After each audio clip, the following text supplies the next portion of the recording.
The Vel'kari was smaller than Sergeant Marcus Cole had expected, barely reaching his chest, with skin like burnished copper and eyes that held too much intelligence for something the brass called a combat reward. "This is a joke," Marcus said flatly, not bothering to lower his voice. The ceremony hall on Station Helios 7 buzzed with other soldiers receiving their own companions, most of them looking equally uncomfortable. Captain Reyes didn't flinch. "It's not a joke, Sergeant. The Vel'kari Collective offered one companion per decorated veteran as part of the Alliance terms. You saved 47 lives on Cirrus Station. You earned this. I earned a medal. Maybe a promotion." Marcus looked down at the creature, the Vel'kari, who stood perfectly still, watching him with those unsettling amber eyes. What even is this? A pet? A servant? I'm neither. The Vel'kari's voice was surprisingly deep, resonant. "I am Keth. I am your companion. I don't need a companion. That is not relevant to my function." Marcus turned back to Reyes. "Captain, it's done, Cole. The Alliance depends on this cultural exchange. You don't have to like it. You just have to not cause a diplomatic incident." She handed him a data pad. "Your new assignment. Deep patrol along the fractured belt. Ship leaves in 6 hours." She walked away before he could argue further. Marcus looked down at Keth again.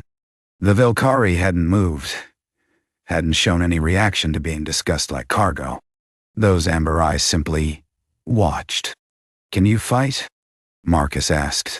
"I can perform many functions. That's not an answer. It is the answer I choose to give." Despite himself, Marcus felt a flicker of something that wasn't quite irritation. "You've got a mouth on you. I have been told this, yes." The patrol ship, a Relentless, was a scarred veteran of a dozen campaigns, much like its crew. Marcus's squad, what remained of it, gathered in the cargo bay as he boarded with Keth trailing 3 steps behind. Private Chen whistled low. "Hell, Sarge. They gave you a little one."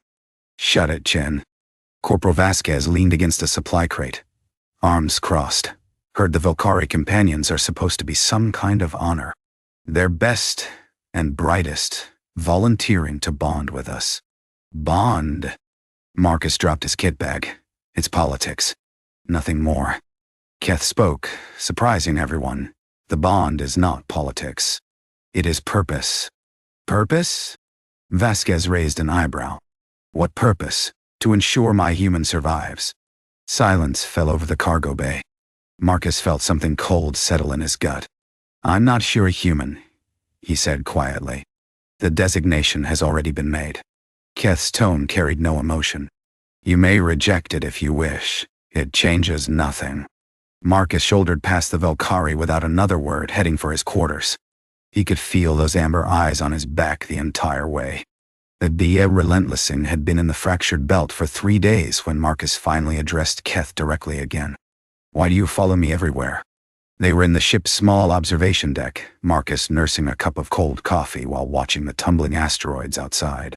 Keth stood near the door, always near the door, he'd noticed, perfectly still. Proximity allows for better threat assessment. We're on a ship. In space. What threat could there possibly be? Unknown variables exist in all environments. Keth tilted their heads slightly. "You do not sleep well." Marcus's grip tightened on his cup. "That's none of your business. Your nightmares cause your heart rate to spike. Your breathing becomes irregular. These are signs of... I know what they're signs of." Marcus set the cup down harder than necessary. "How do you even know about my heart rate?" Vel'kari's sensory capabilities exceed human baseline in several respects. "So you've been monitoring me while I sleep." "Yes, that's..." Marcus searched for the right word. "That's disturbing.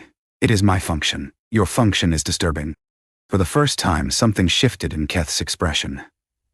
So subtle that Marcus almost missed it. A slight tightening around the eyes, a fraction of a second where those amber irises seemed to dim. "I did not choose this function," Keth said quietly, "but I will perform it." Marcus stared at the Vel'kari for a long moment. "What did you choose?" "Before this, I was training to be a void singer, a navigator of space between stars." Keth's voice carried an odd weight. I was 3 cycles from completion, and now you're stuck following around a broken soldier who doesn't want you here, yes? The honesty was unexpected. Marcus found himself asking, why did they assign you then? If you were so close to finishing, because I volunteered. Why the hell would you volunteer for this? Keth was silent for a long moment. When they spoke again, their voice was barely audible. Because the humans who saved my colony ship were all like you, wounded in ways that do not bleed. I wish to understand why you continue despite this. Marcus had no answer for that. He turned back to the observation window, watching the asteroids drift past. Keth remained by the door. The distress signal came on day 7. Civilian transport, wandering Hokum, Lieutenant Park announced over the ship's comm. They've got a hull breach and failing life support. 12 souls aboard, including children. Marcus was already moving toward the armory. What's the catch? They're caught in a debris field. Heavy interference. We'll have to do an EVA extraction. Understood. Marcus grabbed his gear, then paused when he realized Keth was suiting up beside him. What do you think you're doing? Accompanying you. It's a combat EVA. You'll be in the way. I will not. Keth, you do not know my capabilities. The Vel'kari sealed their helmet with practiced efficiency. You assume I am a burden. This is incorrect. Something in their tone made Marcus pause. Fine. But you stay behind me, and if I tell you to fall back, you fall back. Understood? Understood. The debris field was worse than the scans had shown. Twisted metal, frozen bodies from some ancient wreck, and radiation pockets that made their sensors glitch and whine. Marcus led the extraction team, himself, Chen, and Keth, through the chaos, while Vasquez coordinated from the Ye Relentless. I've got visual on the transport, Marcus reported. Breach is on the port side. We're going in through the emergency airlock. Copy, Sarge. Be advised, there's a... Static swallowed the rest of Vasquez's words. Say again. Nothing but interference. Marcus gestured for Chen and Keth to follow. We're going dark. Comms are dead. Standard hand signals from here. The wandering Hopen was dying. Marcus could feel it in the way the deck plates groaned, the way the emergency lights flickered with each passing second. They found the survivors huddled in the cargo bay. 11 people, not 12. My daughter, a woman gasped, grabbing Marcus's arm. She went to get her brother's medication. Section 4. Please, I'll get her. Chen, start moving these people to the airlock. Sarge, Section 4 is on the other side of the breach. I know. Move. Marcus was halfway to Section 4 when he realized Keth was still following him. I told you to stay with the civilians. I'm staying with my human. Damn it, Keth. An explosion rocked the ship. Marcus was thrown against the wall, his helmet cracking against a support beam. Stars burst across his vision.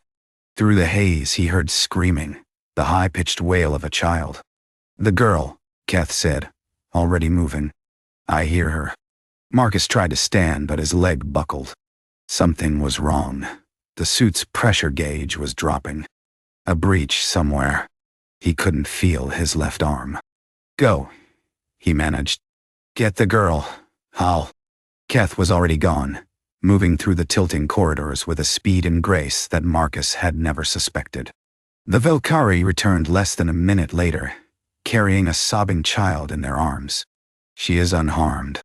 Keth knelt beside Marcus, those amber eyes scanning his suit. You are not. Notice that. Your suit is losing pressure. Your arm is broken in 3 places. There is internal bleeding. You got all that from looking at me? Yes. Keth set the child down gently, then began working on Marcus's suit with small, precise movements. I am applying emergency sealant. This will hurt. It did. Marcus bit back a scream as Keth's fingers found the breach and sealed it with something that burned like acid. I need to move you, Keth said. The ship's reactor is destabilizing. We have 4 minutes. I can walk. You cannot. Keth lifted Marcus as if he weighed nothing, slinging him over one shoulder while scooping up the child with their free arm. Do not struggle. It will waste time. Keth, be silent, human. They made it to the airlock with 30 seconds to spare. Chen had already evacuated the other survivors. The Deo Relentless was holding position just outside the debris field. When the wandering Hopa exploded behind them, Marcus felt the shockwave even through his damaged suit. But Keth's arm never wavered, holding him steady through the chaos. Medical bay. Harsh lights. The persistent beep of monitors. Marcus opened his eyes to find Keth sitting in the corner, those amber eyes fixed on him. "You're still here," Marcus said. His voice came out as a croak. "Yes. How long was I out?" 14 hours. "The doctor says you will make a full recovery. Your arm required reconstruction." Marcus looked down at the limb in question, wrapped in healing gel and immobilized. "You carried me." "And the girl?" "Through an unstable debris field. While the ship was exploding." "Yes." "You didn't tell me you were strong enough to do that." "You did not ask." Marcus laughed, then winced at the pain it caused. "I guess I didn't." He studied the Vel'kari for a long moment. "Why didn't you leave me? You could have gotten the girl out faster without the dead weight." "You are not dead weight." "I was unconscious and bleeding." "You are still not dead weight." Keth's eyes held something Marcus hadn't seen before, something fierce. "You are my human. Leaving you was not an option. Because of your function?" Keth was silent for a moment. "At first, yes. Now, I am less certain." Marcus didn't know what to say to that. So he said nothing, and eventually sleep claimed him again. When he woke the second time, Keth was still there, still watching. This time Marcus didn't find it disturbing. Weeks became months.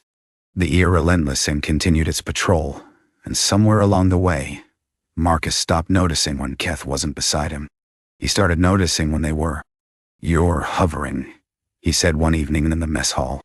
Keth stood 3 feet away, a precise distance that Marcus had come to recognize as the Vel'kari's version of close but not intrusive. "I am observing. You're hovering." "There's a difference." "Explain the difference." Marcus pushed his tray aside. "Observing is clinical, detached. Hovering is nani." He struggled for the right word. Concerned. Personal. Keth considered this. "Then I am hovering.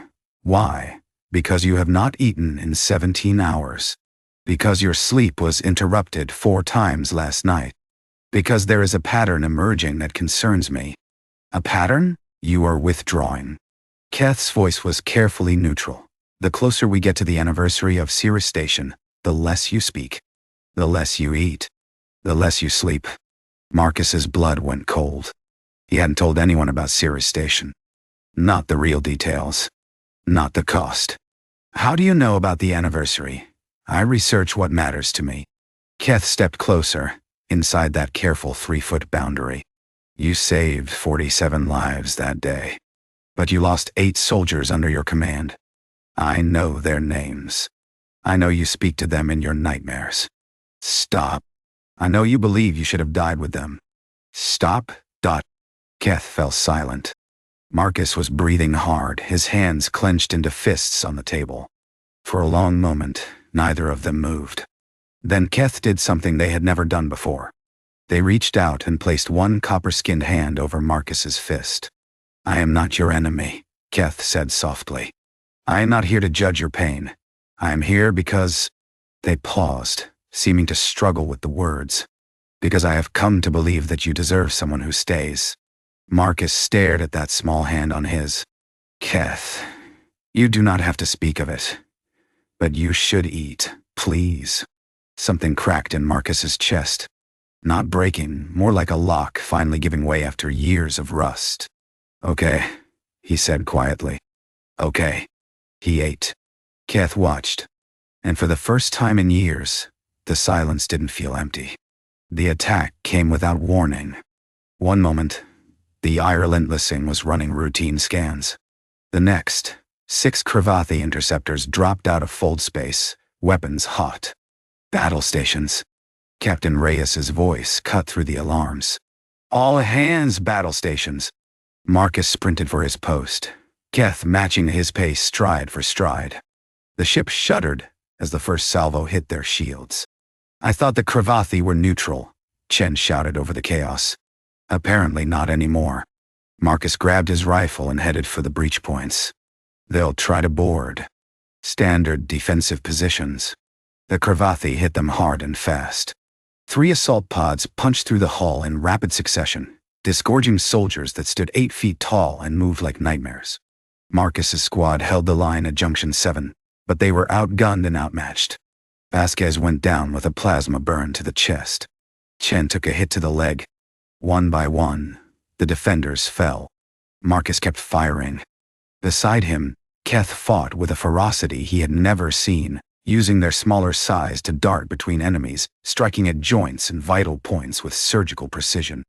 But it wasn't enough. The Cravathi commander came through the smoke like a walking apocalypse, armor scarred from 100 battles. It locked eyes with Marcus and raised its weapon. Everything happened in slow motion.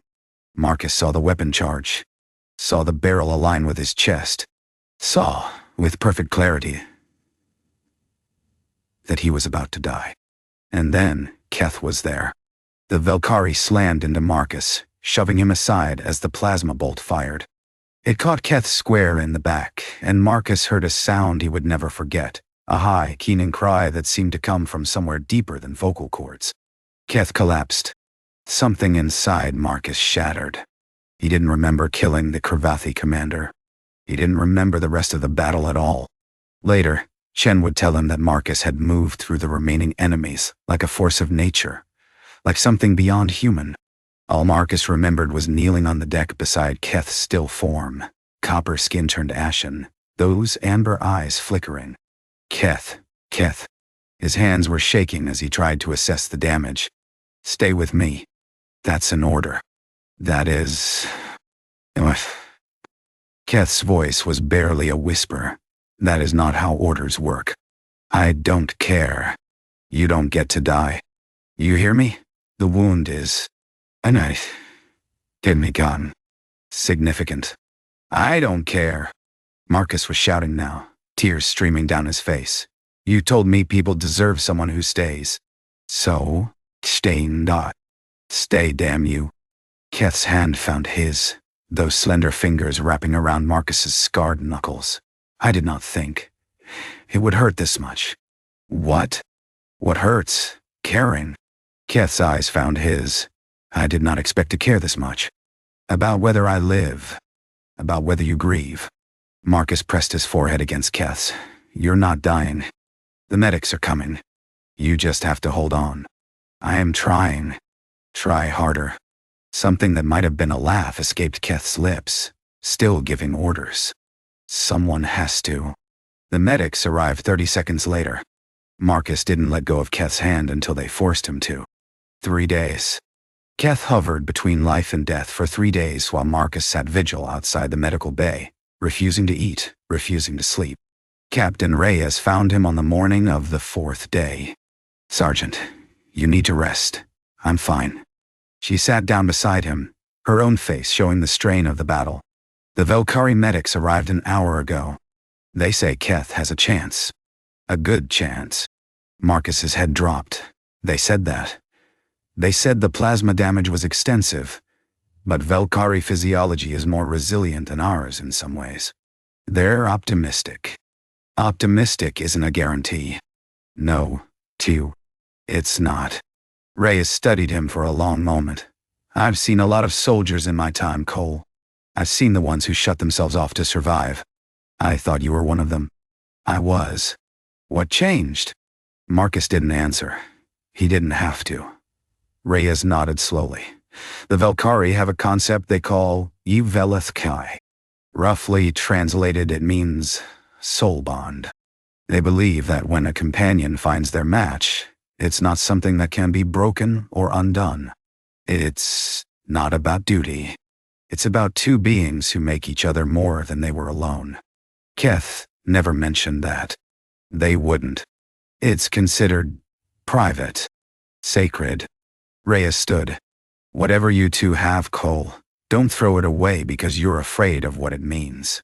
She left him alone with his thoughts. When the Vel'kari medics finally allowed visitors, Marcus pushed through the doors before anyone could stop him. Keth lay in a healing pod, most of their body submerged in a glowing blue gel. But their eyes were open. Those amber eyes that Marcus had learned to read, had learned to depend on, were watching him. "You look terrible," Keth said. Their voice was weak, but unmistakably them. Marcus laughed, a broken sound. "You're one to talk. I am healing. You are not." "I'm fine. You have not slept in 72 hours. You have not eaten in 40. Your hands are shaking." Keth's gaze softened. "Come here." Marcus moved to the pod's edge, sinking to his knees so he was at eye level with Keth. "I thought I lost you," he said. The words came out raw, unguarded. "I thought you would as well." Keth lifted one hand from the gel, reaching toward him. Marcus took it without hesitation. "When the plasma hit, I was not afraid of dying. I was afraid of leaving you alone." "Keth, let me finish." The Vel'kari's grip tightened slightly. "I told you once that I volunteered for this assignment because I wanted to understand humans who continue despite being wounded. I understand now." "What do you understand?" "That the wounds are not what matter. It is what we find that makes us wish to keep living despite them." Keth's eyes held his. "You are what I found, Marcus Cole. You are why I continue." Marcus bowed his head, pressing his forehead against their joined hands. "When you jumped in front of that shot, I wanted to kill you myself. A paradox. I was terrified. I have lost so many people, Keth. So many soldiers. Friends. Brothers. I swore I wouldn't let anyone get that close again. I know. You got close anyway. I am somewhat persistent." Marcus laughed again, wet and real. "You are." He lifted his head, meeting those amber eyes. "I can't promise I won't be difficult. I'm broken in ways that might not ever heal completely. I am not seeking a promise of wholeness." Keth's voice was steady. "I am seeking you. As you are." "Why?" "Because when you thought I was dying, you wept." Keth's hand touched his face, tracing the tracks of dried tears. "Because you ordered me to live. Because you did not leave." "Of course I didn't leave. Many would have. Many do." Keth smiled, small and genuine. "But you stayed. And that is everything." Marcus didn't know what to say. So he did what felt right. He leaned forward and pressed his forehead against Keth's, the way he had when they were lying on that blood-soaked deck. "I'm staying," he said quietly. "However long this takes, whatever comes next. I'm staying." "Good." Keth's eyes closed. "I was hoping you would say that." "Was that another function of yours?" "Hoping? No, wait." The Vel'kari's voice was soft, almost wondering. "That one I learned from you." Recovery took months. The Relentlessing was decommissioned for repairs, and the crew scattered to various postings. But when Marcus received his new assignment, a training position at Fleet Academy, far from the front lines, he made one request. "The Vel'kari companion stays with me." Command hesitated. The arrangement was unprecedented. But the Vel'kari Collective intervened, stating in no uncertain terms that Keth's place was at Marcus's side. Soul Bondi, Reyes had called it. Marcus was beginning to understand what that meant. On their first day at the academy, a fresh-faced cadet approached Marcus in the training yard. "Sir, is it true you have a Vel'kari companion?" "I've never seen one before." Marcus glanced at Keth, who stood at their customary 3 feet, though these days, it felt less like distance and more like rhythm. The Vel'kari raised one eyebrow, a gesture they had definitely learned from him. "Keth isn't my companion," Marcus said. The cadet looked confused. "But I thought, they're my partner." Marcus smiled, a rare expression that still felt unfamiliar on his face. "There's a difference." Keth's eyes warmed with something that needed no translation. Later that night, as they watched the sunset from Marcus's new quarters, Keth spoke. "You changed your terminology. I changed my understanding. When?" Marcus considered the question. "When you almost died, you said something. That you weren't afraid of dying. You were afraid of leaving me alone." "I remember. I realized that's what I felt too." Not losing a companion. Losing your yay. He turned to face Keth fully. You jumped in front of a plasma bolt for me.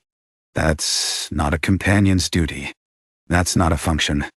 No, Keth agreed quietly. It is not. What is it then? Keth was silent for a long moment. When they spoke, their voice carried a weight that Marcus had come to recognize. In my culture, when a Vel'kari chooses to die for another, it is the final proof of Vel'kari. The soul bond. It means that the two lives have become so intertwined that losing one would wound the other beyond healing. And if they survive, then the bond is sealed. Permanent. Keth met his eyes. I jumped because I could not let you die, Marcus. Not because it was my job. Because a universe without you was not one I wished to exist in.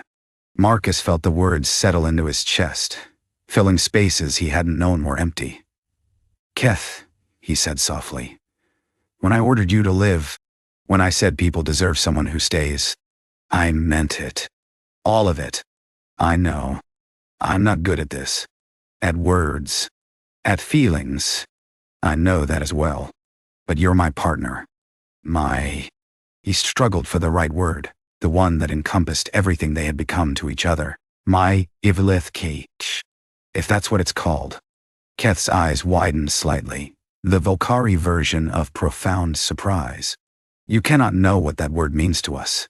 I know what it means to me. For the first time since Marcus had known them, Keth seemed completely at a loss for words. The Vel'kari simply moved closer, closing that 3-foot gap, and rested their head against Marcus's shoulder. I came here to understand why humans continue despite being broken, Keth said finally. Instead, you taught me that broken things can still be whole, that wounds can become wisdom, that the cracks are where the light enters. Marcus wrapped an arm around the Vel'kari's slight frame, holding them close. You taught me something too. What? That stain is a choice. That connection is a choice. And that some choices, once made, become who we are. They stayed like that as the stars emerged, two wounded beings who had found in each other not a cure, but something better. A reason to continue healing. Outside the window, the universe sprawled infinite and indifferent. But in that small room, two souls had made a space that nothing could diminish. And that, Marcus thought, was the most human thing of all.